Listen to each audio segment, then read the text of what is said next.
चलो वाल को आपके लिए मैंने कहा इलेक्ट्रोमैग्नेटिक इंडक्शन स्टार्ट कर रहे थे और इलेक्ट्रोमैग्नेटिक इंडक्शन में कुछ चीज़ें हम लोगों ने कंप्लीट कर दी थी, याद रख कर दिया था। उसके आगे चला जाता हूँ। सेल्फ इंडक्शन आपको याद है, सेल्फ इंडक्शन शायद हमने किया हुआ था इसमें, है ना। सारे क्वेश्चन भी हम लोगों ने कर दिए हैं। और क्या कर दिया था इसके अलावा, उन्होंने कर दिया था सेल्फ इंडक्शन। सेल्फ इंडक्शन के बाद आपका जो है हेनरी, डायमेंशन, ये सब बता दी थी, है ना। और इस बार जाओगे एग्जाम्पल्स भी हमने डिस्कस किए हुए थे, डबल पॉइंट वाले, बढ़िया। मैंने इस बार ग्रुपिंग ऑफ पॉइंट्स आपने सीरीज और पैरेलल दोनों कैलकुलेट कर दी थी क्या, ऐसा चेक करें, दोनों कैलकुलेट कर दिए, बढ़िया।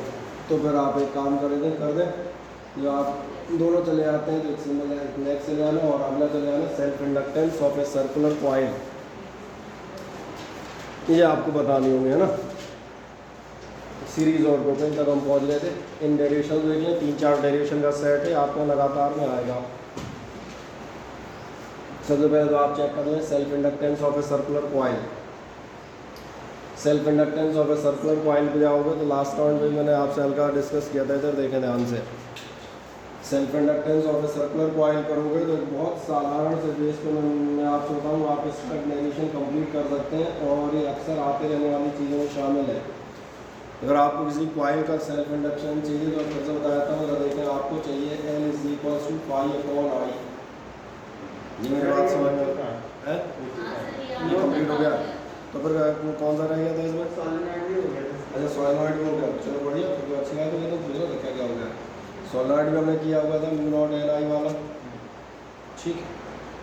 इसके बाद फिर आपका energy stored in an inductor, ये नहीं हुआ होगा, बस तो आ जाओ पर एनर्जी स्टोर की चर्चा कर देते हैं। नेक्स्ट आप आ जाएगा एनर्जी स्टोर। एनर्जी स्टोर पे जाओगे तो कहानी कहाँ से शुरू हुई, फिर मैं याद दिला देता हूँ 2 मिनट में, ठीक है। और रफ में फुर्ती से आप करते हैं ना, बाकी आप पास लिखे हुए रखें ये पहले के। एनर्जी स्टोर की आप चर्चा करेंगे तो आपको मालूम है, अगर आप किसी भी, ये लास्ट टाइम भी चर्चा कर रहे थे स्पार्क वगैरह में, मैंने कहा था किसी भी कॉइल से अगर आप करंट फ्लो करते हैं और जैसे आप करंट फ्लो करेंगे, एक मान बात है कि करंट फ्लो करते ही इसमें एक इंड्यूस्ड ईएमएफ और इंड्यूस्ड करंट डेवलप होंगे जो इसका अपोज करते हुए जाएंगे। और अगर अपोज करेंगे, इसको बहने नहीं देंगे, तो आपको समझ में आ रहा होगा जो भी आपने बैटरी लगाई है उस बैटरी को इस इंड्यूस्ड ईएमएफ के अगेंस्ट चार्ज को मोशन कराने में, चार्ज को फ्लो करने में कुछ ना कुछ वर्क डन करना पड़ेगा, ये तय हो जाता है। ये इंड्यूस्ड ईएमएफ का कंसेप्ट ही है। लेंज लॉ से आपको मालूम है, द इंड्यूस्ड ईएमएफ और current will oppose the increase और the flow of current in the coil. अगर अपोज कर रहे हैं देन द बैटरी और the EMF has to do some work against this. और ये वर्क डन कहाँ जाएगा, तो फिर बरसों से हम बता दें एक ही चीज़ पढ़ रहे हो, this work done is stored. This में बदलते रहते हैं कौन सा वर्क डन था, लेकिन आप हमेशा कहते हुए आते हैं this work done is stored in the form of potential energy of the object. तो यहाँ हम बात कर रहे हैं पोटेंशियल एनर्जी इंडक्शन कॉइल की, तो उसमें स्टोर हो जाएगा। क्या है, पहली मेरी बात समझ में आती है, यहीं से आपने स्टार्टिंग की, ध्यान से देखें क्या बताता है, when current I flows through an inductor EMF is produced, ये तो मालूम है। तो ये एक लाइन लिखते चलते हैं, फुर्ती से चले जाओ पेन उठा के, ताकि रफ में आपका डेरिवेशन दोबारा हो जाए, ठीक। और इसमें आप बता दीजिएगा when a current is flown through, when current is flown through an inductor, when current is flown through an inductor, then current is flown through an inductor, then an EMF induced, then an EMF is induced, और EMF आपको मिलेगा E = -L/di/dt। An EMF is induced E = -L/di/dt। बढ़िया। अब क्या होगा, इस जो हम बात कर रहे थे वो थ्योरी आप यहाँ से पढ़ सकते हैं आराम से। Oppose the passage of current, इसलिए flow of current against this induced EMF, induced EMF के अगेंस्ट जब आप फ्लो करेंगे करंट, एक्सटर्नल वोल्टेज अप्लाई करनी पड़ेगी, ये सही है। आगे चले जाएगा 10, the external EMF is to be applied, in short चल रहे हैं, है ना।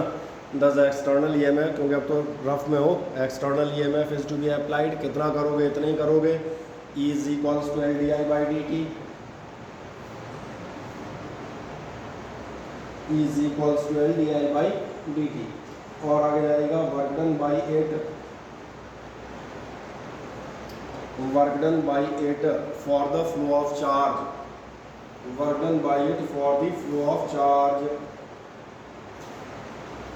जब आप वर्क डन बाई 8 पे जाएंगे for the flow of charge, तो क्या आपका ध्यान जाता है, वर्क डन जो आपका रहेगा, वर्क डन आपका कितना रहेगा, वर्क डन आपका होता है dW is equals to VdQ।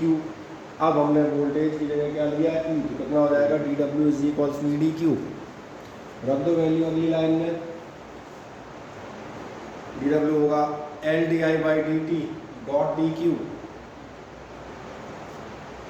और एक लास्ट कहानी, क्या आपके साथ याद है, dQ/dt, ये आपका I में कन्वर्ट हो जाएगा, ठीक है। आपको सुविधा के लिए दिखा दिया LDI/dt Q/dt, भाई दिखाने की जरूरत नहीं, वहीं से दिख जाता है। कुल मिलाकर तुम्हारा कितना निकल आएगा, dW इज इक्वल्स टू जाएगा LI और साथ में DI। ये डेरिवेशन भी आपने पहले किया हुआ है, बहुत अच्छे, मैंने एक बार आपको करा देता हूँ।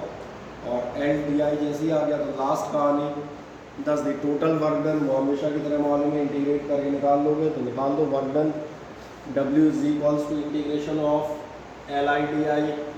लिमिट आपने क्या ली है, समझ में आ रही है, लिमिट आपने लिए हैं 0 से I0। अगर थोड़ा सा बड़ा लिख दिया जाए तो आप क्या लिख देंगे, LI/DI, और लिमिट आप रख देंगे 0 से I0, जहाँ 0 बता रहा है करंट जहाँ आपकी स्टार्ट हो रही थी, I0 क्या चीज़ बता रहा होगा, मैक्सिमम वैल्यू ऑफ करंट, जो भी 5 एम्पियर 10 एम्पियर आपने करंट ली, कर दो फुर्ती से। W is equals to LI/DI, और लिमिट आपने क्या ली, बढ़िया डायरेक्ट W निकल आएगा, कहीं यहाँ वहाँ देखने की जरूरत नहीं है, बहुत पढ़ चुके। कितना हो जाएगा, L दिख रहा होगा, I²/2 होगा, लिमिट रखोगे I0²/2 हो जाएगा, तो इसलिए हो गया I0², और अपॉन में चाहे 2 लिख दें चाहे आप हाफ लिख दें, खत्म बात हो गया आपका 1 सेकंड में।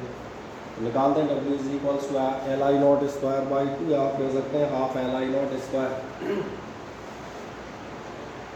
और एक खास बात, ये वर्क डन जाएगा कहाँ, जो हम बात करते हैं वर्क डन तो निकाल लिया, ये वर्क डन तो मालूम है कॉइल की मैग्नेटिक एनर्जी के फॉर्म में स्टोर हो जाएगा।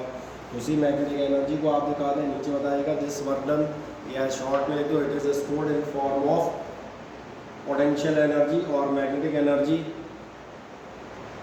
It is stored in form of potential energy और magnetic energy of the coil, potential energy और magnetic energy of the coil. और पोटेंशियल एनर्जी या मैग्नेटिक एनर्जी निकालेंगे तो देख लें, यही आपने निकाला है, UM बता रहा है आप कौन सी एनर्जी की बात कर रहे हैं, मैग्नेटिक एनर्जी की। UM is equals to half LI0²। मुझे नहीं लगा कहीं ना कहीं कोई दिक्कत है, यही आपका वर्क डन स्टोर हो गया, कोई प्रॉब्लम नहीं है, बढ़ गया। नेक्स्ट आप बढ़ जाए, इसके बाद अगला आपसे पूछेगा, ध्यान देखना, कभी बार किसी सोलिनॉइड के लिए आपका डेरिवेशन आगे आ जाता है कि सोलिनॉइड के लिए निकालें। सोलिनॉइड मैंने कहा आप चूँकि मैग्नेटिक इफेक्ट EMI AC सब लगातार पढ़ते आ रहे हो, तो इसलिए अब कहीं भैया दिक्कत नहीं हो कि आपका ध्यान है किसी भी सोलिनॉइड की मैग्नेटिक फील्ड कितनी होती है, μ0 Ni, मतलब इससे आपको I0 की वैल्यू निकल आएगी करंट की, हाफ LI² था, L चाहिए या I चाहिए, दो ही चीज़ें चाहिए, एक I की वैल्यू मिल जाएगी, L बराबर भी याद था μ0 N² AL, आपने कल निकाला था आपने, इसका अगर इससे आप देखना L भी मिल गया, कुछ नहीं करना है, L रख देंगे और I0 रख देंगे, खत्म, एक आध कैंसलेशन है तो खुद कर सकते हो। इसलिए मैंने कहा अगर ध्यान से देखोगे तो it is not a derivation, it is just the extension of the derivation. Derivation और एक्सटेंशन ऑफ डेरिवेशन मतलब समझ आता है, जो हमें ऑलरेडी मालूम है उसी में कुछ और लगा देना, बोले इसका निकालो, तो क्या किया, उसकी वैल्यू रख दी। और इसलिए मैंने कहा, इसलिए ये बात बताता हूँ, कई बार एग्जामिनेशन में छोटा सा क्वेश्चन चेंज हो जाता है। बहुत सालों से आप देखना मैं सोलिनॉइड की निकलवाता आ रहा हूँ, और ये सही है, पेपर में अक्सर सोलिनॉइड आया भी है। अच्छा, एक बार उसने टोरॉइड कर दिया तो आप क्या कहोगे, सर ने नहीं पढ़ाया। इसलिए मैंने कहा बेटा ये डेवलपमेंट होना चाहिए 12th वाले का, कि अब अगर टोरॉइड की बात कर रहा है तो भी टोरॉइड में आधा फॉर्मूला रख लेगा। वो कुछ और कह दे तो इसका फॉर्मूला रख लेगा, ख़त्म। जो ये आपको मालूम है उनके हिसाब से जो चेंज भी किया जा सकता है। इसलिए मैंने कहा क्योंकि ऐसे क्वेश्चन दर क्वेश्चन वहाँ होंगे तो बहुत सारे हो जाएंगे, यानी कितने बन जाएंगे, एक में अनेक। इसलिए मैंने कहा एक सैंपल इसलिए मुझे दिखा दिया जाता है, इसको आप कर सकते हैं। एक नेक्स्ट आएगा, कंडीशन डाल दो magnetic energy for a solenoid. Next आप जाना magnetic energy for a solenoid.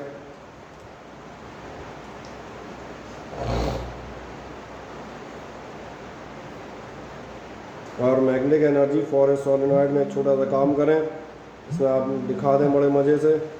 क्या चीज़ दिखाओगे?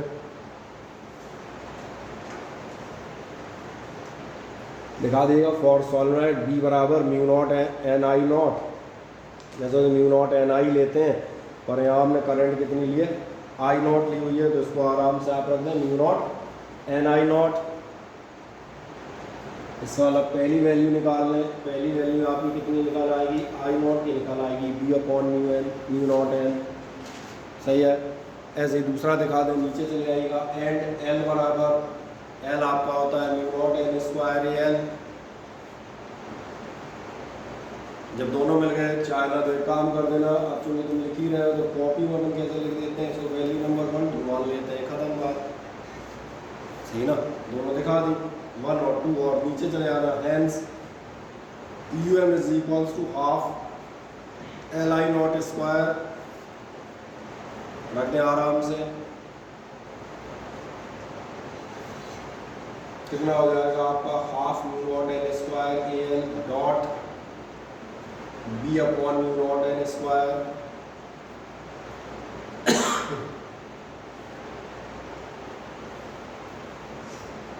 यानी कि आपको यूएन मिल जाएगी बड़े आराम से, कुछ कैंसिल होगा, एक एन से एक एन कैंसिल होंगे, और आपके क्या होंगे, म्यू नॉट कैंसिल आउट हो जाएंगे, ऊपर का बी स्क्वायर ए एल बने रहेंगे, और नीचे बने रहेंगे एक म्यू नॉट।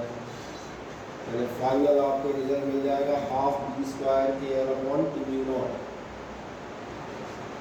ठीक है। आप जब आप सोलेनॉइड भी निकाल लेते हैं तो कभी बार इसमें एक छोटी चीज़ और कहेगा, क्वेश्चन वही बारीकी से खिसकते रहते हैं। एक बार ध्यान दिया होगा आपको, एक ओम्स लॉ के डेरिवेशन में पिछले चैप्टर में एक रेजिस्टिविटी वाला निकाल रहे थे, भैया ओम्स लॉ निकाला है, रेजिस्टेंस निकाला है। जब रेजिस्टेंस निकाला तो एक लाइन जोड़ दो, rho is equals to R A by L, resistivity निकाल आएगी तो एक्सटेंशन हो जाते हैं। अगर आपसे पूछ रहा है एनर्जी डेंसिटी, डेंसिटी मतलब मालूम है energy stored per unit volume. एक बात बहुत ध्यान दे दो, क्या तुम्हें इसमें ए एल दिख रहा है, एरिया इंटू लेंथ वॉल्यूम होते हैं, तो मतलब ये पूरे वॉल्यूम की है, तो इसको अगर हम चाहें तो पर यूनिट वॉल्यूम में निकाल सकते हैं। अगर हम इतना टर्म हटा दें तो ध्यान देखो, ये जो लिखा हुआ है ये पर यूनिट वॉल्यूम की एनर्जी लिखी है। इसी बात को अलग से हम दिखा देते हैं, नीचे आप दिखाएगा 10 मैग्नेटिक एनर्जी डेंसिटी,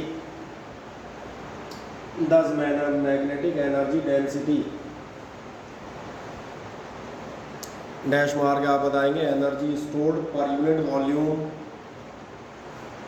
नीचे आपने क्या शो कर दिया है, energy stored per unit volume, और energy stored per unit volume कितना हो जाएगा, ये आपकी हो जाएगा यू बार लिख दिया है, ध्यान देगा बार से हम एवरेज लिख देते हैं, यू एम बार बता दें कितना हो जाएगा, यू एम अपॉन वी। सही है। और यू एम अपॉन वी का मतलब वी की वैल्यू रख दो ए एल, वी वाला को समझ आ रहा है वॉल्यूम, और वी में कंफ्यूजन नहीं हो जाए तो एक काम कर देना, आपने वी की जगह आप चाहें तो वी ओ एल लिख देना, कारण समझ आ गया कि इलेक्ट्रिसिटी है। कई बार वी का मतलब लोग वोल्टेज से निकाल लेते हैं, वी बराबर आई आर रखेंगे, आई आर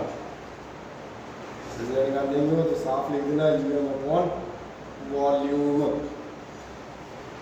ठीक, रख दें वॉल्यूम। जैसे ए एल रखोगे तो पहले बता चुका था, फॉर्मेलिटी दिखानी मैंने कहा था ना, पर यूनिट वॉल्यूम के लिए ए एल से डिवाइड करोगे वॉल्यूम से, या ए एल 1 मान लोगे, निकल आएगा, कितना निकल आएगा, B square by 2 mu naught, खत्म, निकल आता है। फिर मैं आपको अगली चीज़ बताऊंगा, मैंने कहा था पूरी फिजिक्स इंटरकनेक्टेड है। क्या आपने इलेक्ट्रोमैग्नेटिक वेव्स का चैप्टर पढ़ा हुआ है?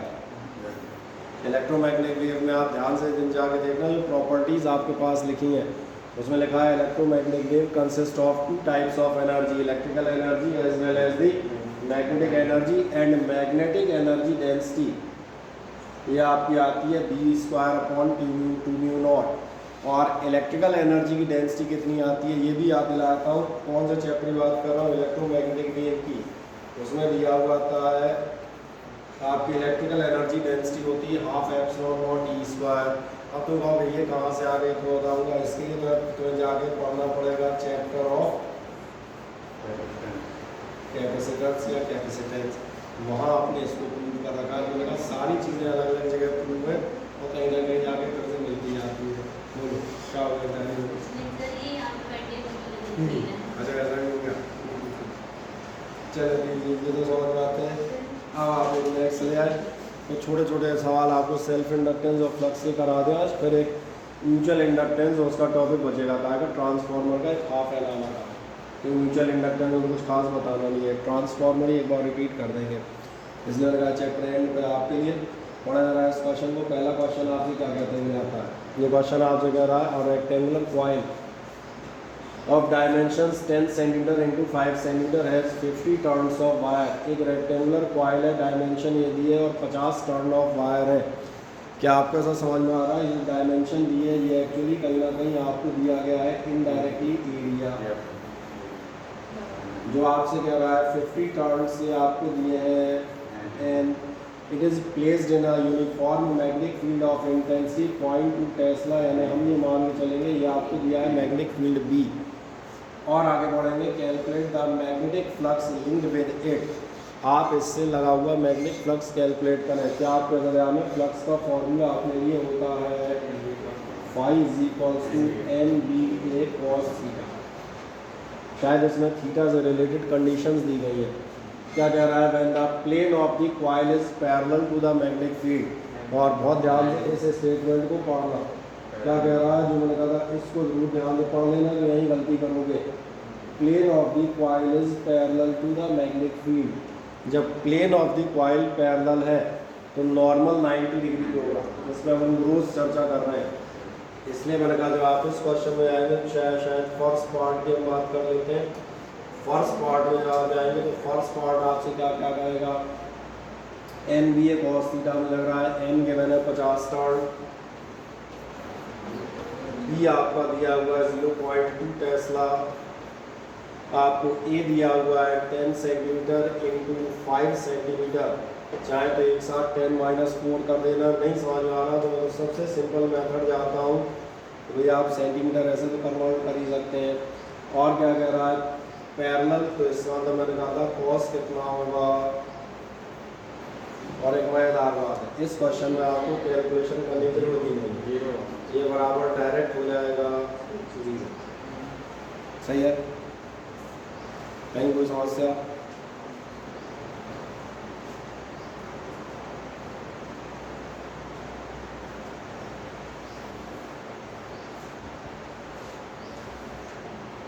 बोलो, कोई दिक्कत आए तो मुझे बताओ।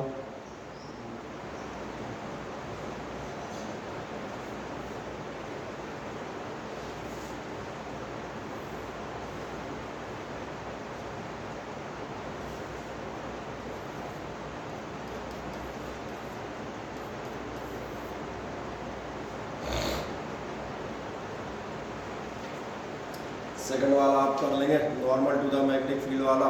Normal to the magnetic field मतलब थीटा 0 करनी है आपकी बार, ये खत्म हो जाएगा, इन सब का मल्टीपल हो जाएगा। मल्टीपल आप कर सकते हैं, आप चाहें तो ये कोई मान काम नहीं है। सेकंड वाली एंड में आप जैसे इतना देख के और मेरा अंदाज है देख के काम चला सकते हो। तो एंड ऑफ द ईयर है, थीटा 0 ले रहा है, खत्म का उसको इंटू करना 50 × 50। एक बार मैं डिटेल दिखा दी, एक ही क्वेश्चन में एक और शायद third makes an angle 30 with the magnetic field. समझ में आ रहा होगा, कुछ नहीं करना एक्चुअली, ये कर लिया बस खत्म, यही क्वेश्चन खत्म हो गया। तीसरी बार क्या कहेगा, at an angle 30 degree to the magnetic field. क्या जरूरत है करने की, तो लगता है इसे करना चाहिए। cos 30 सबको मालूम है √3/2 होती है, जो भी इंटू आएगा उसमें √3/2 हो जाएगा, दैट्स ऑल। क्या करना उसको केवल देख लिए जाते हैं सही क्वेश्चन, ताकि एक बार अपने समझ में आ जाए कि हाँ हम कर क्या रहे हैं। नेक्स्ट आप देखें, अगला भी सवाल यही है, rectangular loop of dimension this and this ये आपको डायमेंशन दे रहा है, मतलब आपको क्या चीज़ दे रहा है, क्या आपको ये समझ में आता है। ये आपको एरिया ऑफ द कॉइल दिया है। फिर आगे क्या कह रहा है, इज प्लेस्ड हॉरिजेंटली और vertically in a uniform magnetic field. ये आपने हॉरिजेंटली प्लेस किया है और वर्टिकली प्लेस किया है एक मैग्नेटिक फील्ड में। और जब मैग्नेटिक फील्ड में हॉरिजेंटली और वर्टिकली प्लेस किया है तो साथ खास बात क्या है, इंटेंसिटी चलो दी है। हॉरिजेंटल मैग्नेटिक फील्ड 0.8 एम ले लिया मैग्नेटिक फील्ड की इंटेंसिटी। यूनिफॉर्म, अब ध्यान देखना, अब जो पैरेलल और परपेंडिकुलर थे, या तो आपको वर्टिकल हॉरिजॉन्टल से डायरेक्ट समझ में आ जाए, और बाय द वे मैंने कहा नहीं समझ में आ रहा है तो एक काम करो, एक सिंपल सी चीज़ करो, अपन बना लेते हैं वर्टिकल मैग्नेटिक फील्ड। यही कह रहा है ना, vertical magnetic field of intensity. चलो तो चाहे जब पढ़ लेंगे, पढ़ने लायक चीज़ जो है प्लेस्ड हॉरिजॉन्टली। एक बार आपने लूप को कैसा रखा हुआ है, हॉरिजॉन्टल, और एक बार आपने लूप को कैसा रखा हुआ है, यही दो केस हो गए ना, नंबर फर्स्ट और नंबर। देखें ध्यान से, क्या है समझ में आ रहा है, हाँ ना बताएं, कोई दिक्कत नहीं आ रहा समझ में। ये हॉरिजॉन्टल रख दिया, ये आपने वर्टिकल रख दिया। आ जाए, मुझे कुछ नहीं करना है, ध्यान देखना, फॉर्मूला तो मालूम है, मैग्नेटिक फ्लक्स लिंक उठाओगे तो फाई बराबर कितना होगा, ये फिर वही बस फॉर्मूला ज़रूर एक बार डिस्कस कर लेते हैं ताकि ये याद बना रहे। भैया फ्लक्स ऐसे ही निकलेगा NBA cos थीटा से। कितने लूप हैं तो एक ही दिया है, बढ़िया तो n तो खत्म ही हो गया, n बराबर 1। बी आपको दिया हुआ है 0.8 दिख रहा है, एरिया आपको दिख रहा है 4/5 दिया है। तो मुझे चर्चा का ही करनी चाहिए, मुझे चर्चा करनी चाहिए केवल cos थीटा की। और जब मैं cos थीटा की चर्चा करना चाह रहा हूँ तो पहला केस देखें, पहले केस में आपने कैसा रखा है, हॉरिजॉन्टल।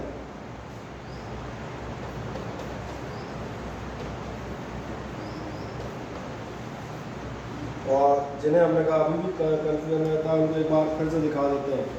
ये हॉरिजॉन्टल लूप है, इसका परपेंडिकुलर कहाँ जाएगा दिख रहा है,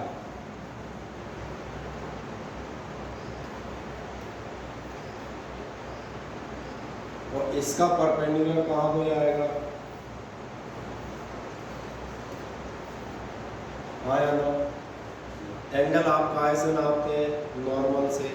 क्या इसमें दिख रहा है, एरिया और मैग्नेटिक फील्ड के बीच एंगल है। और जब आप सेकंड केस लेंगे, सेकंड केस कौन सा होगा, वर्टिकली, उस समय आप थीटा लेंगे 90।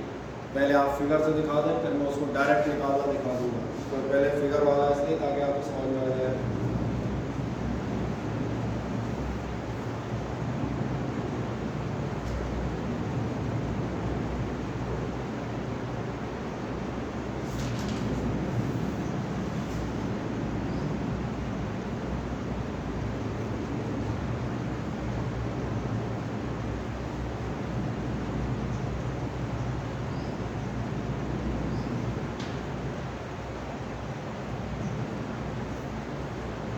बाकी इंटू तो कर लोगे, NBA cos थीटा का, उसमें तो कोई समस्या नहीं।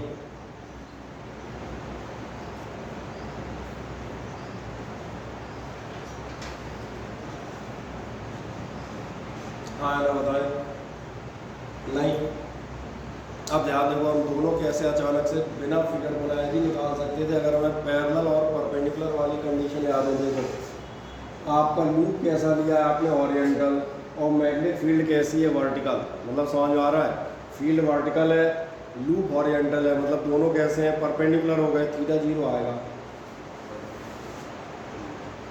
मैंने कहा कोई जरूरी नहीं, फिगर ही बनाओ, कई बार नॉर्मल अंदाज दिमाग तेज चलाओगे तो हो जाएगा। फिर से देखना, फील्ड तो वर्टिकल ही है, फील्ड तो पहले भी वर्टिकल थी, वो तो फिक्स है। लूप अब कैसा लेना है, लूप भी वर्टिकल लेना है, फील्ड भी वर्टिकल, लूप भी वर्टिकल। क्या तुमने ध्यान नहीं दिया, दोनों पैरेलल हो गए।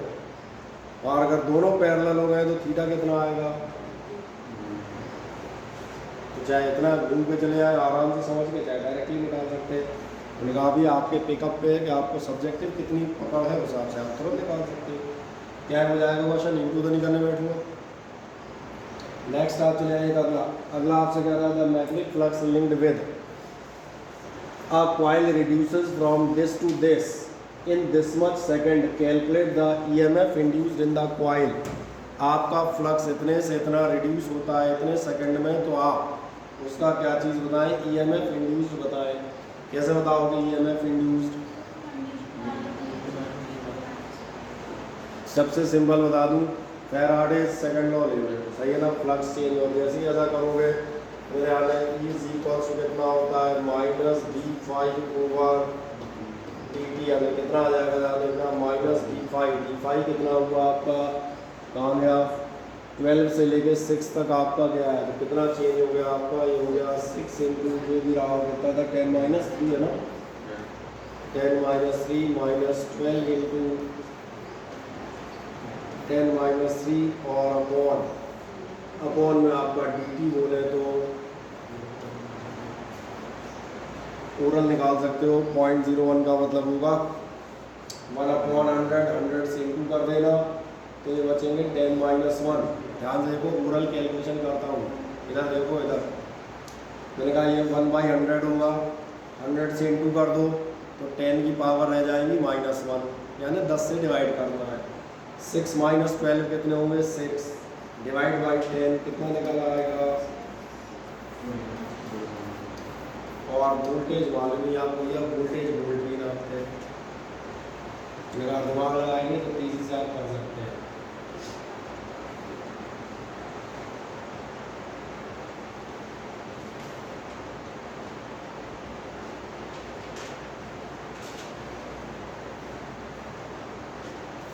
कोई समस्या हो तो मुझे बताएं।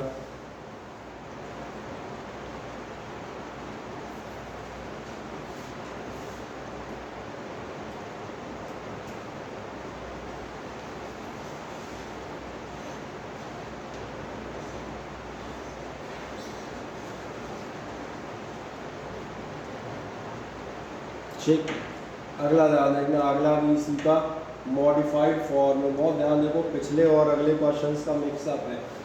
The area of a coil is this much, area given है, 500 टर्न्स गिवन है, magnetic field perpendicular to the plane of the coil है, मतलब φ/θ बराबर 0 दिया हुआ है, सब देता आ रहा है, आराम से पढ़ो। तो क्या कह रहा है, coil is this much, if the magnetic field reduced to 0 in this much time, magnetic field हमने यहाँ से यहाँ कम कर दी, क्या करेंगे, जो मैंने कहा था कुछ मत करो, इसमें एक सिंपल सा काम करना, आप रखना E इज इक्वल्स टू कितना होना चाहिए, E इज इक्वल्स टू होता है -d∅/dt। जब आप इतना रखें तो आप हर बार इतना अपने मन से लिख लीजिएगा, d/dt of NBA cos theta. अब आपका ध्यान जाएगा इन तीन चीज़ों में से कोई ना कोई एक चीज़ बदली होगी, कभी थीटा बदलेगा किसी क्वेश्चन में, किसी में एरिया बदल देगा, किसी में मैग्नेटिक फील्ड बदल देगा, बस उसको अपन अलग ले लेंगे, बाकियों को चलने दें। नंबर ऑफ टर्न्स आप देखना फिक्स है, 500 टर्न्स दिख रहा है। बी आपका मैग्नेटिक फील्ड रिड्यूस किया गया, बस इसी को हम रिड्यूसिंग ले लेंगे, उसी क्रम में ले रहा हूँ ताकि आप बिल्कुल साफ देखें। बी कहाँ से कहाँ तक लिया है, बी पहले था 0.1 वेबर पर मीटर, अभी हो गया 0, तो कितना हो गया, ये हो गया 0.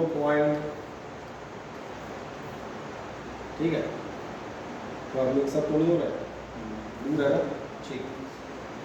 एन हो गया, बी हो गया, अब ए कितना है आपका 100 सेंटीमीटर स्क्वायर, और 100 सेंटीमीटर स्क्वायर का मतलब 10-4, आप बिल्कुल सही कह रहे हैं, ये एरिया हो गया। cos थीटा कितनी दी हुई है, मैग्नेटिक फील्ड परपेंडिकुलर, यानी कि दिया हुआ है cos 0। क्या आपको देखने लगे, NA cos थीटा, ये सब एज इट इज आए, जो भी आपने चेंज किया है केवल और किसने चेंज किया है, आपने वो आपने चेंज किया है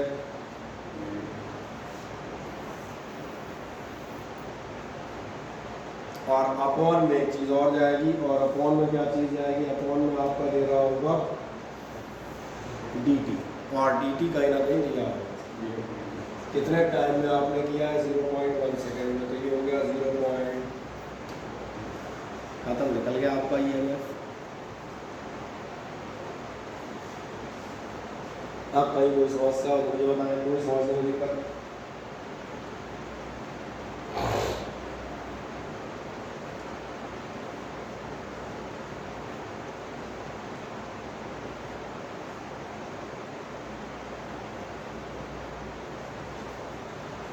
सेम फॉर्मेट में हम दूसरा सवाल लेंगे फिर।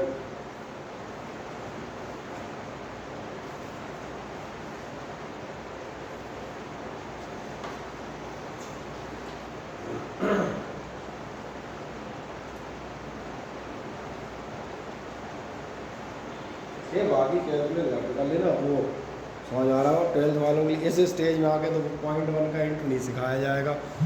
कर लिया? हाँ ना, बताएं कि कोई समस्या नहीं। हाँ, एक और चेक करते हैं इस बार। अगला सवाल भी आप देखें, सेम पैटर्न में, केवल चीज़ बदल गई होगी। ये कह रहा है coil of cross section area. देखिए ध्यान से, आराम से क्वेश्चन पढ़ो, और मैंने कहा मेरे साथ समझ में आता जाएगा।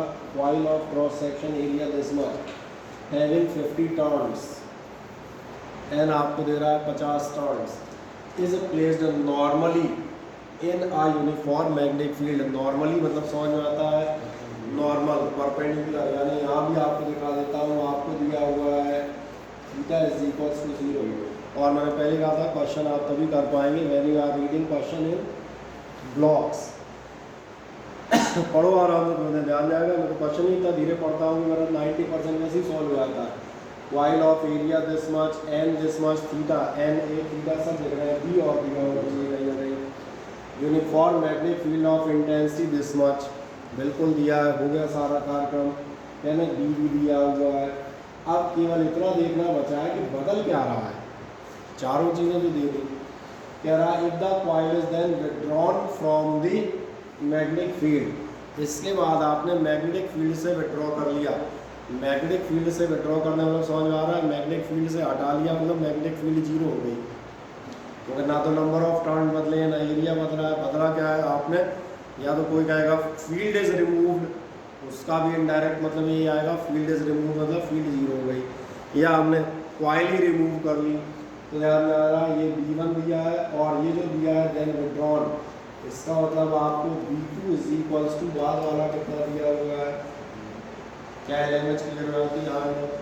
बस हो गया। This much second calculate the EMF। अभी शंका वही काम करना है, तुम कर रहे थे कौन सा, E बराबर माइनस d∅/dt, आप बताएंगे बराबर माइनस d/dt ऑफ, सारे लिख लेंगे, जिसका चेंज होगा उसको बस देखते जाएंगे, NBA cos थीटा। ये हमने कर दिया है इतना। और जैसे ही इतना किया, अब देखेंगे काय में बदलाव था, वो भी हमें दिख रहा है B में, अब तो साफ नज़र आ रहा है ना। रखते जाओ सारी वैल्यूज़, N दिए हुए हैं 50, और आपको B में चेंज है तो B वाला चेंज कर लेंगे बस। कितना है 0 और 2 × 10⁻⁻²।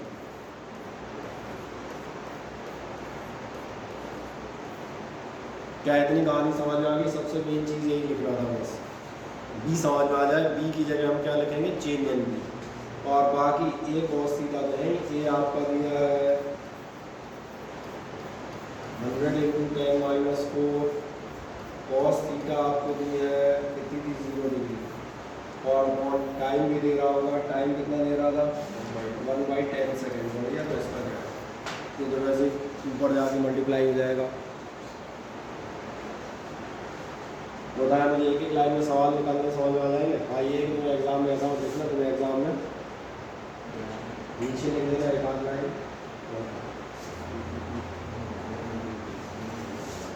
कोई दिक्कत नहीं से कहीं तक। मेरे हिसाब से सिंगल लाइन क्वेश्चन है सारे। चलिए यही था, कोई और तो नहीं था। नेक्स्ट आ जरा देखें अगला क्या कह रहा है। चलो बताओ ज़रा क्या क्या दिया हुआ है, बोलो। एन दिया हुआ है, बिल्कुल सही कह रहे हो। आपको दिया हुआ है एन, आपको दिया हुआ है एरिया यानी कि ए, बढ़िया। Keeping the plane normal, 0 theta 0 दी है, बढ़िया। To a magnetic field intensity of 0.3 weber per metre square यानी B दी है। Theta 2, it is rotated by 180 degree. अब क्या बदल रहा है, थीटा का सेकंड वाला भी दिया है। ऐसी कंडीशन है, इसको 40 से मान लेंगे 1, और इसको दिया हुआ है थीटा 2। क्या इतना समझ में आ गया? हाँ, बस तो फिर आपके सवाल हो जाएंगे, क्वेश्चन में कोई बचा ही नहीं। बाकी क्या रहा है, calculate the change in magnetic flux, और अगर 2 सेकंड ले रहा है तो कॉइल क्या करोगे, चेंज इन मैग्नेटिक फ्लक्स, फिर वही हो जाएगा। देखना पहले d∅ या कितनी क्वेश्चन को 2 लाइनों में अलग अलग निकलवा दिया है। अपन डायरेक्ट d∅dt निकाल रहे थे, उसने कहा पहले तुम दिखाओ change in magnetic flux. Change in magnetic flux कितना होगा ध्यान देखना, चेंज इन मैग्नेटिक फ्लक्स हो जाएगा NBA। क्या चेंज हुआ है, थीटा चेंज हुई है, इसलिए थीटा की जगह क्या ले लेंगे हम, cos θ2 माइनस, क्या ये समझ में आया। जैसे पिछले क्वेश्चन में आप देखेंगे क्या चेंज हो रहा था, मैग्नेटिक फील्ड चेंज हो रही थी तो हम ले रहे थे B2 माइनस B1। अगर मान चलो एरिया चेंज होता तो हम ले रहे थे A2 माइनस A1। बस मैंने कहा था ना उसी जगह चेंज कर देना, बाकी तो सब अपनी जगह मौजूद ही है। ये हो गया आपका flux change NBA cos θ, value तो आप रख ही लोगे ना, नहीं हो तो मैं एक बार रख देता हूँ। कितने थे, N आपके दिए थे 2000, आपका B आपका कितना दिया है, क्या दिया, जहाँ वो दिया है 0.3। एरिया भी आपको दिया है 10 सेंटीमीटर स्क्वायर यानी 10 इंटू 10 माइनस 4 और इंटू आराम से लिख देते हैं, इंटू क्या दिया है, थीटा 2 दी है। पहली बार की 0 दी थी, अगली बार की 180 डिग्री दी है, तो इसलिए आपका हो जाएगा cos 0 माइनस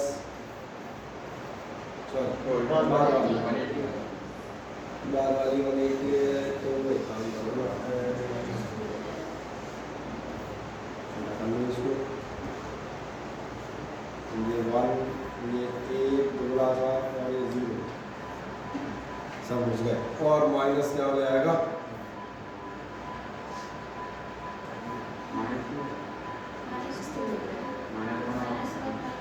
-1 और 1 आएंगे, -1 -2 हो जाएंगे। सही है, कर दें इतना पार्ट। फिर इसका सेकंड पार्ट भी ये देता हूँ, हो गया हमारा फर्स्ट पार्ट।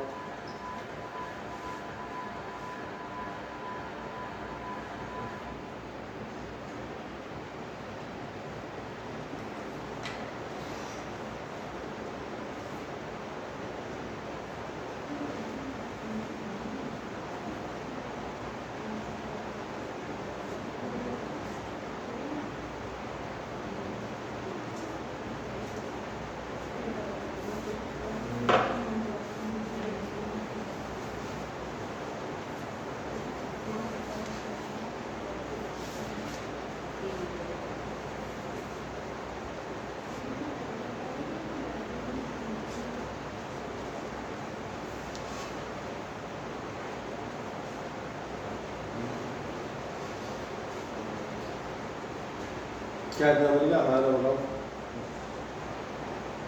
अब ध्यान देखना, इस क्वेश्चन में 2-3 चीज़ें पूछ गई हैं, दोनों तीनों सब वहीं की वहीं हैं जहाँ आप चल रहे थे। क्या क्या पूछा गया है, फिर take the coil, resistance of the wire is this much, resistance आपका इतना दिया है। आगे क्या कह रहा है, number 1, calculate the induced EMF, induced current in the coil, change in magnetic flux. तो पहला हमने काम निकाल लिया, कौन सा निकाल लिया, calculate the change in magnetic flux, ये हमारा यहाँ तक हो गया। अब आगे उसने आपको टाइम भी दिया है, क्या टाइम दे रहा है, टेक्स 0.2 सेकेंड्स, और 0.2 सेकेंड कह रहा है तो फिर आपसे कहेगा EMF निकालो। EMF निकालने के लिए तुम क्या करोगे, EMF निकालने के लिए आपने ध्यान में दिया, EMF बराबर होता है जो आपने d∅ निकाल रखा है, कुछ ना कुछ तो निकले ही होगा, मात्र उसको आपको सीधा डिवाइड कर देना है बाई 0.2, तो आपके आ जाएंगे कुछ ना कुछ वोल्ट। हाँ होता है, मुझे ऐसा लगता है बिल्कुल वही वही क्वेश्चन है, और उसने कहा था कई बार एक्सटेंड होते जाते हैं तो पता ही नहीं चलता।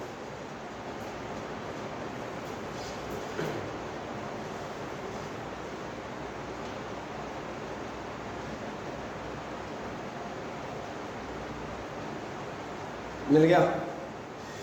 अभी और आपसे आगे कह रहा है in the resistance of wire of the coil is 5D लिख दिया है, 50 होगा, ठीक है ना, 50 हो 50 हो। Resistance of the wire of the coil, आपके कॉइल का रेजिस्टेंस भी दे रहा है, रेजिस्टेंस का एक ले दे रहा होगा। रेजिस्टेंस का तो मालूम है एक ही लेना देना होता है, वो वोल्टेज और करंट के बीच का रिलेशन डिफाइन करता है, और इसलिए आप देखो अगला क्वेश्चन पूछा भी होगा, उसने क्या पूछा होगा, इंड्यूस्ड करंट। अब ये मत कहना इंड्यूस्ड करंट कहाँ से आएगी, मतलब कहीं से नहीं आएगी, तो तीसरे चैप्टर से आती है, इसका काम ही नहीं है।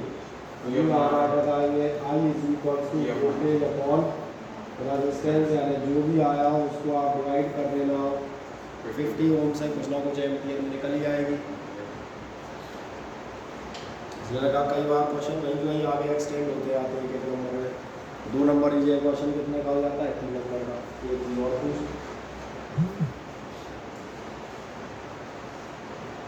अगर सर एक चीज़ और याद है ना, आई निकला रखा है, एक चीज़ और पूछ सकता है what is the power dissipation, तो याद है पावर होती है आई स्क्वायर आर, आई निकला रखा है आर निकला और 4 नंबर का क्वेश्चन करना तो एक चीज़ और निकल जाएगी, सब वहीं के नहीं चार्ज निकाल सकते हो, बिल्कुल सही कह रहे हो। आई बराबर आई निकला है क्यू आई टी से आपका चार्ज निकल सकता है, चार्ज निकल आएंगे नंबर ऑफ इलेक्ट्रॉन निकल सकते हैं, कहीं भी बोल सकते हैं।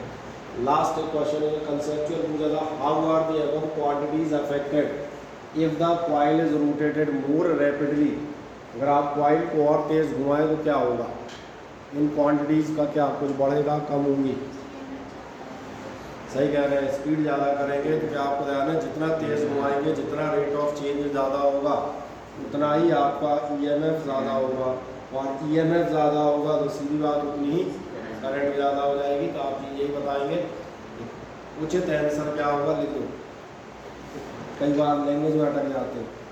इसमें आप लिखिएगा if the coil is rotated more rapidly, कुछ नहीं मैं भी वही बता रहा हूँ जो तो मालूम है, कोई नई बात नहीं बताऊँगा, मैं केवल ये बता रहा हूँ लैंग्वेज आप कैसे लिख दें। If the coil is rotated more rapidly, coil is rotated more rapidly then the rate of change in magnetic flux increases, then the rate of change in magnetic flux increases, rate of change in magnetic flux increases. क्या समझ में आ गया, हाँ है ना। और आगे बढ़ जाएगा, hence the induced EMF, hence the induced EMF and the induced current increase also, hence the induced EMF and induced current increase also, और इसीलिए आपके इंड्यूस्ड ईएमएफ और इंड्यूस्ड करंट भी बढ़ जाएंगे। क्या है, क्लियर हो जाता है, हाँ ना, बढ़िया। लास्ट एक देखें कुछ एक छोटे छोटे सवाल और एक पिद्दी सा सवाल, ये फिजिक्स से ज़्यादा मैथ बेस्ड है।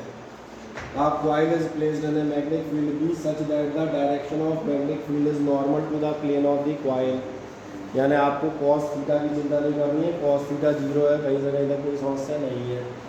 अब आगे कह रहा है the magnetic flux link with the coil depend on the time as follows, phi बराबर 2t square this milli weber, calculate the EMF induced in the coil at t बराबर 2 सेकेंड।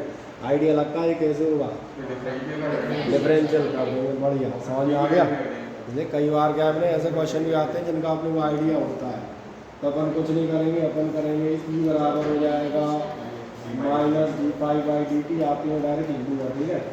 एक line केवल अच्छे से लिख रहा हूँ, तो फाई की जगह आप रखेंगे 2t स्क्वायर माइनस 5t और प्लस 7, यानी कि आपका e बराबर हो जाएगा, कितना हो जाएगा 2 दूनी 4 और 5, मिल गया, बढ़िया। और ध्यान रखना क्या ऐसा ध्यान है, ये मिली वेबर थे, तो चूँकि ये मिली वेबर थे इसलिए ये हो जाएंगे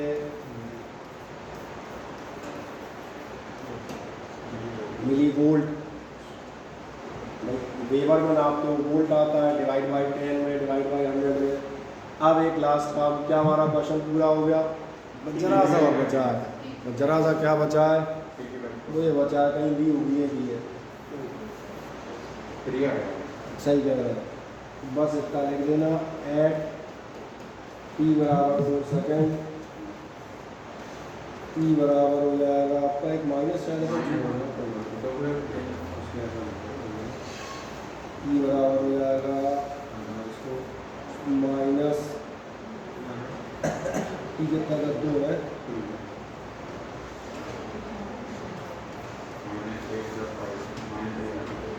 माइनस ही आ गया ना,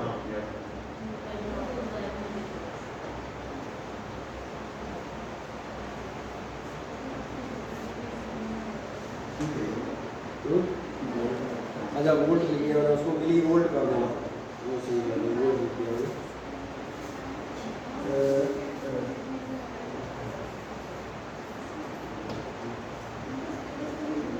वो आपका मिली वोल्ट हो जाएगा।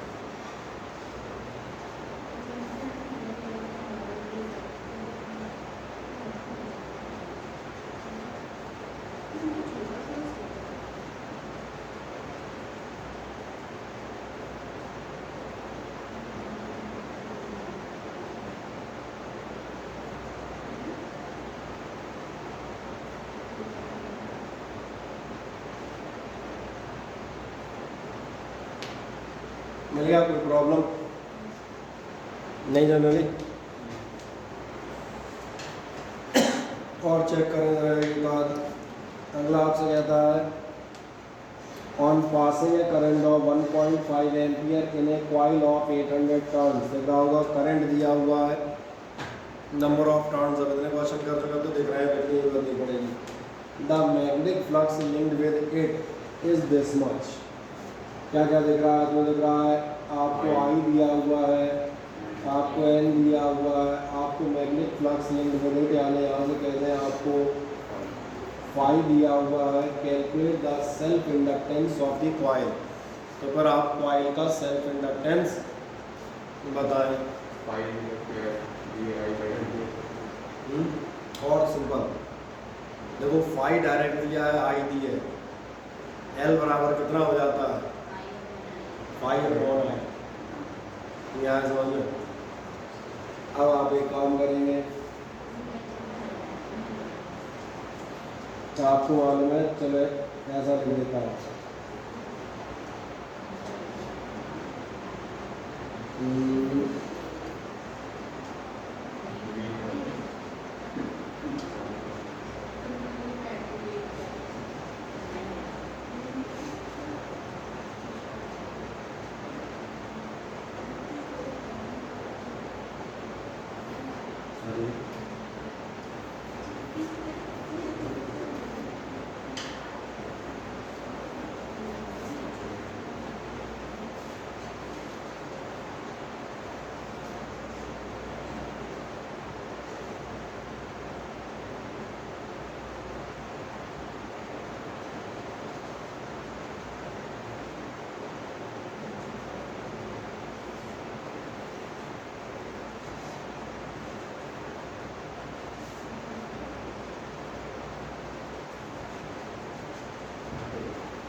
मिल जाएगा सीधा सीधा। फाइव दिया आई दिया, सीधा डिवाइड कर देना, कोई दिक्कत ही नहीं है। इसी की वजह से एक नंबर से छोटा क्वेश्चन है क्या, मुझे लग रहा है। अगला क्या होगा? अगला वो है जो आप कर रहे थे, self inductance of a coil is 10 milli henry, या भी 10 मिली हेनरी इसी कॉइल को दी गई है। चलो इससे कर देता हूँ पूरा। ये एल दिया हुआ है, current in the coil is reduced from this to this. अब ये वाला केस है जिसमें आप करंट रिड्यूस कर रहे हैं, यानी D I by D T वाला। अभी अपन D phi by D T में थे, अब करंट रिड्यूस करने वाले कौन से आएंगे? D I by D T वाले फॉर्मूले। और कह रहा है फाइंड द ईएमएफ, टाइम दिया है 0.03 सेकंड ईएमएफ। अब ध्यान देखना इस क्वेश्चन में चेंज होगा, P बराबर माइनस डी फाइव और डी टी मत लीजिएगा। अब आप क्या लेंगे?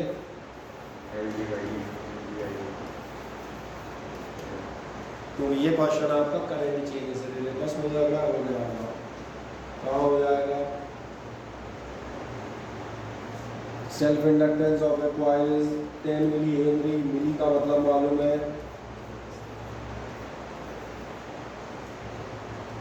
और क्या कह रहा है? Into D I 10 ampere to 7 ampere, यानी साफ दिख रही हुई कितनी कम हो गई? 10 से 7 7 माइनस 10 अपॉन डी टी कितने टाइम में हो गई? 0.03 सेकेंड में।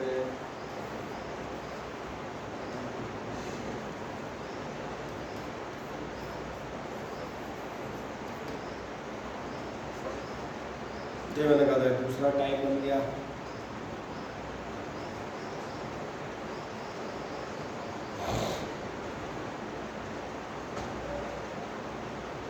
अब कोई समस्या इस टाइम क्वेश्चन जो आपको आएगी? आपके बता दें पिछले पेपर्स के ही क्वेश्चन है तमाम सारे लोगों के। एक इंटरेस्टिंग चीज़ ये है। बढ़िया, और तो कुछ नहीं निकालना था।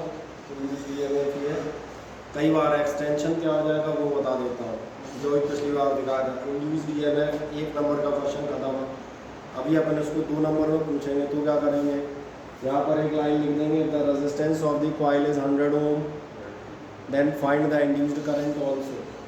तो इसलिए यहाँ भी एक चीज़ बढ़ जाएगी, आई बराबर वोल्टेज अपॉन आर, जो भी आया होगा आर से डिवाइड 100 डिवाइड कर देना, खुशी नहीं जाने लगे। नेक्स्ट एक चले आए, इसके बाद अगला आपसे क्या चीज़ कह रहा है, an inductive coil has 500 turns. देखें अगला क्वेश्चन बड़े आराम से, 500 टर्न है। जब आप DC सोर्स ऑफ 2 एम्पियर इससे पास करते हो, जब आप इससे 2 एम्पियर की करंट पास कर रहे हो, तो क्या हो रहा है, the magnetic flux is this much. क्या ऐसा दिख रहा है, क्या क्या हमें दिए हैं, एम दिया है, करंट दी है, आपको नंबर ऑफ फ्लक्स दिया हुआ है। अब आगे कह रहा है through it's each turn, her turn से इतना फ्लक्स है। इसका ध्यान रखना, टोटल फ्लक्स। कई बार लैंग्वेज में ध्यान देना, कई बार हम गड़बड़ छोटी सी देते हैं, कौन सी, फ्लक्स पासेस थ्रू प्रत्येक, तो टोटल फ्लक्स कितना होगा, इससे मल्टीप्लाई करना पड़ेगा, जो भी 500 या नंबर ऑफ टर्न्स दी है। अब आगे जाएं, आगे क्या कहते हो जाएगा, calculate the self inductance of the current if current decreases 0 in what in the coil. Self inductance निकालें और फिर आप निकालें करंट कम हो तो EMF कितना आएगा। पहले तो सेल्फ इंडक्टेंस निकाल लो।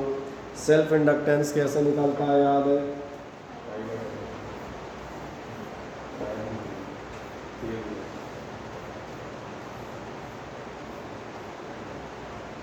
अब दो बातें हैं, या तो आप फॉर्मूला phi/I रखना और आंसर जो निकलोगे उसमें 500 से इंटू कर लेना।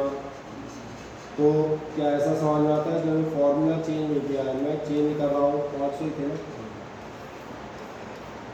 और मैग्नेटिक फ्लक्स 2.5 इंटू 10⁻3।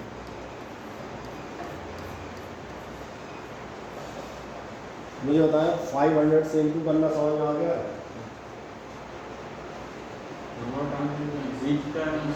हाँ, क्योंकि उसने कहा था हर टर्न पे इतना फ्लक्स है, तो टोटल में कितना हो जाएगा, टोटल में 500, जितने भी टर्न है 10 हो, 20 हो, 50 हो, 500 अपॉन आई कितनी दी थी, 2 एम्पियर। जब आप इससे 2 एम्पियर करंट पास कर रहे थे, ये आपका पहला पार्ट हो गया भैया, और इसकी यूनिट याद है हेनरी। जब L निकल जाए तब अगले पार्ट में चलना है इसी के। अगला पार्ट क्या करेगा आपसे, अगला पार्ट कह रहा है if the current coil decreases to 0, इतने टाइम में EMF कितना इंड्यूस होगा। EMF इंड्यूस आपको मालूम है, वो आप कैसे निकालते हैं, E बराबर -M di/dt। मैं L की वैल्यू छोड़ रहा हूँ, वो आप निकालेंगे, di/dt 2 एम्पियर थी, 0 कर दी गई, तो कितना हो जाएगा, कितने सेकंड में कर दी गई, वो भी दे रहा होगा, इन 0.1 सेकंड खत्म, और बराबर कितने,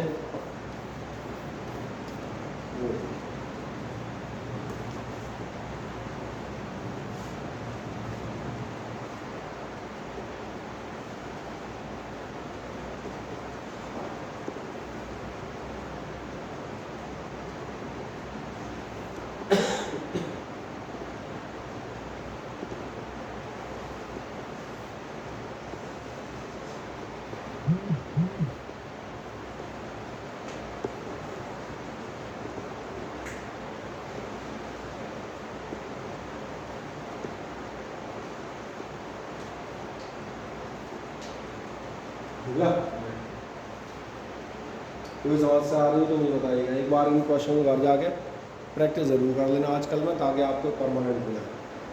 थोड़ा रिवीजन का भी रिवीजन था, है ना।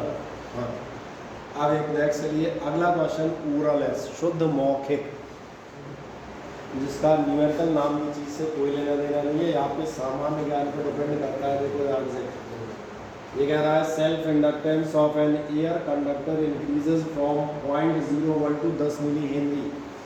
0.01 था और कितना हो गया, 10 मिली हेनरी हो गया है on introducing an iron core to it. जब आप इसमें एक आयरन की कोर रख देते हैं, what is the relative permittivity of the core use, तो इस कोर की रिलेटिव परमिटिविटी क्या है।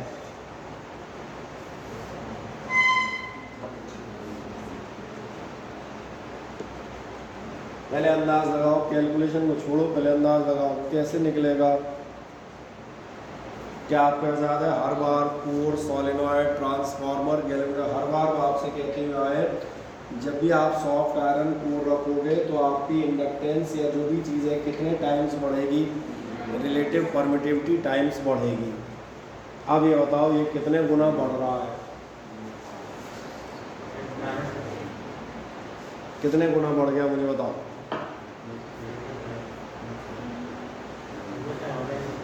है 1000 गुना बढ़ गया है, दिख रहा है? नहीं देखे तो फिर देसी दवा, वैसे तो याद क्या आना चाहिए था, देसी दवा का करना पड़ेगा कौन सा।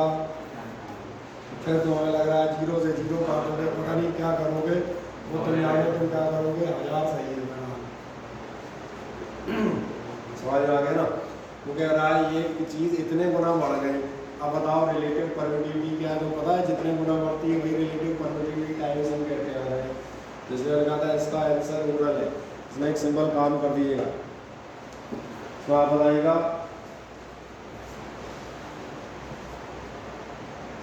लिख देना ताकि मैं आगे एक्सप्लेन करें। इसमें आप लिखिएगा on introducing iron core, on introducing iron core the inductance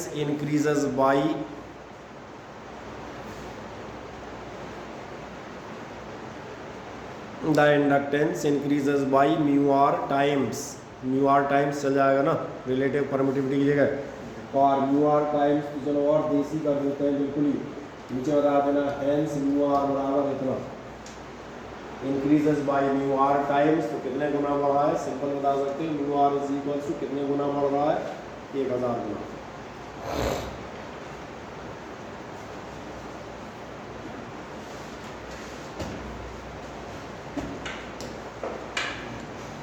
last एक दो क्वेश्चन और देख रहा, calculate the energy stored in a coil of inductance this much due to the flow of current 1 ampere in it.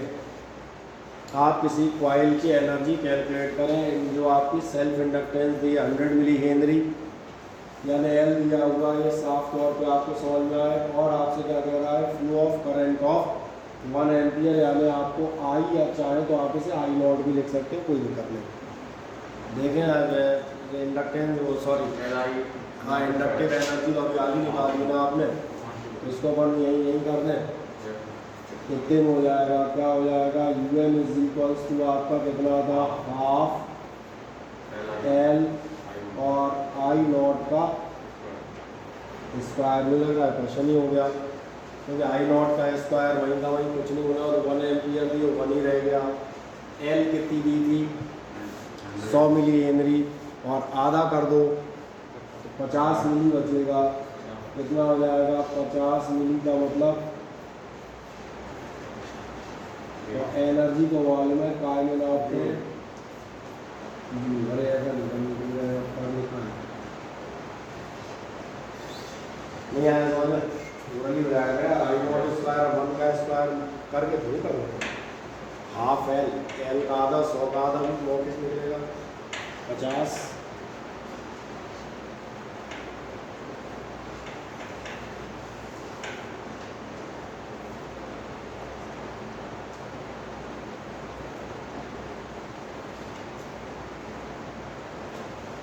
कर दिया complete, कोई दिक्कत। Next question मेरा देख लें अगला। अगला आपसे क्या कर रहा है, how much energy is stored in a coil inductance इतने henry on passing a current of 2 ampere. ठीक है, यही नहीं कर रहा, same as it is repeated question है। अगला how much work is needed to establish a current 10 ampere from 0 10 ampere from zero मतलब 10 एम्पियर ही हुआ। टोटल कितनी इस्टेब्लिश करना चाह रहे हो? 10 ampere in a coil of self inductance 10 Henry. Now the coil is short circuited and the battery is suddenly remove. कितनी heat produce होगी? क्या द्वारा ध्यान जाता है? कितनी हीट प्रोड्यूस होगी का आंसर हम 6वीं क्लास में दे आए थे। Energy can neither be created nor destroyed remains constant. उतनी ही हीट प्रोड्यूस होगी जितनी एनर्जी स्टोर थी। नहीं आया समझ में? इसलिए ये मत चले आना हीट का फॉर्मूला नहीं लिखा। मैंने कहा हीट का फॉर्मूला लिखने की जरूरत ही नहीं है। कह रहा है कॉइल को शॉर्ट सर्किट करूँ कितनी एनर्जी हीट आएगी, जितनी एनर्जी होगी तो बस इतना लिखना पड़ेगा आपको। कितना लिखना पड़ेगा? आप बता देंगे हीट बराबर यूएम बराबर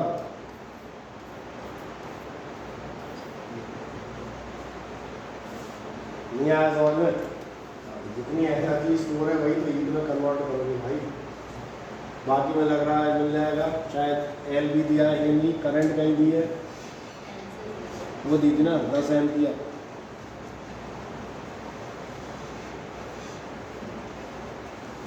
इसका भी आंसर अपन चाहे तो 25 निकाल सकते हैं। 10 का स्क्वायर हो जाएगा 100 और 100 इंटू 10 1000। 1000 का आधा 500 यानी कितनी निकल आएगी आपकी?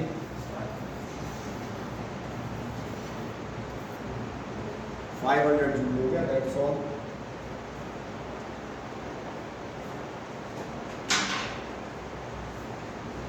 ठीक है, मजेदार बात है अपना बता दें इंडक्शन वाला चैप्टर लगभग एंड हो चला। केवल आपको पढ़ना है इसमें छोटा सा म्यूचुअल इंडक्शन। म्यूचुअल इंडक्शन भी रफली हम बताएं जिनका सेल्फ पढ़ा हुआ है उनका म्यूचुअल अपने आप पढ़ गया।